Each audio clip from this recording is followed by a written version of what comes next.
बिस्मिल्लाहिर्रहमानिर्रहीम। मेरा नाम शाकिर उमर गुजर है। मैं dairy and cattle farmers association Pakistan की नुमाइंदगी करता हूँ। आज मैं मुखातिब हूँ हमारी वज़ीर आला पंजाब मोहतरमा जनाब मरियम नवाज शरीफ साहिबा से। मैडम, यकीनी तौर पे आपके जो भी मनसूबाजात हैं इस लाइव स्टॉक की बेहतरी के लिए, पाकिस्तान की तरक्की के लिए, पंजाब के लिए यकीनन वो काबिल सताइश हैं।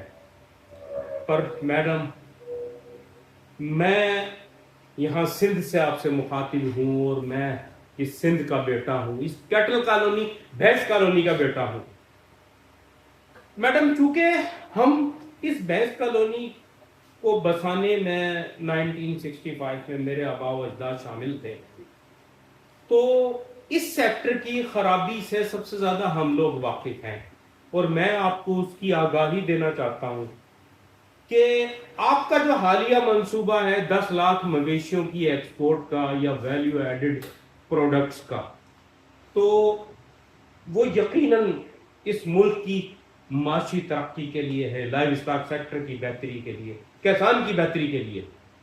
पर मैं आपको बता दूं कि हम चिल्ला चिल्ला के कह रहे हैं तमाम इदारों को, बारहा हमने कहा कि जनाब डे ओल्ड की स्लॉटरिंग सिर्फ कराची में रोजाना 1500 से 1700 डे ओल्ड काफ स्लॉटर हो रहे हैं। रोजाना 2000 से 2500 मादा बाकड़ी भैंसें उन्हें कहते हैं या ड्राई एनिमल्स कह लें, जो भी भैंस पंजाब की या अंदरून सिंध की सरहद उबूर करके पंजाब, कराची, हैदराबाद, कोयटा, पिशावर चली जाती हैं, वो कभी पंजाब वापस नहीं जाती, कभी वो अंदरून सिंध जमीनों पे वापस नहीं जाती।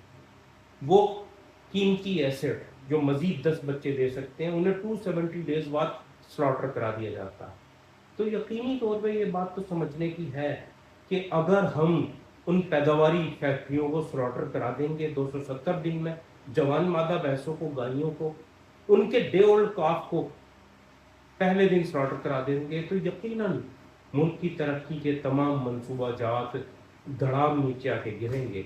तो यकीनन लाइव स्टॉक सेक्टर कोई फैक्ट्री तो है नहीं कि जिसका बटन दबाएं और पैदावार शुरू हो जाए। ये तो लॉन्ग टर्म पॉलिसी की बुनियाद पर चीज़ें बेहतर होंगी।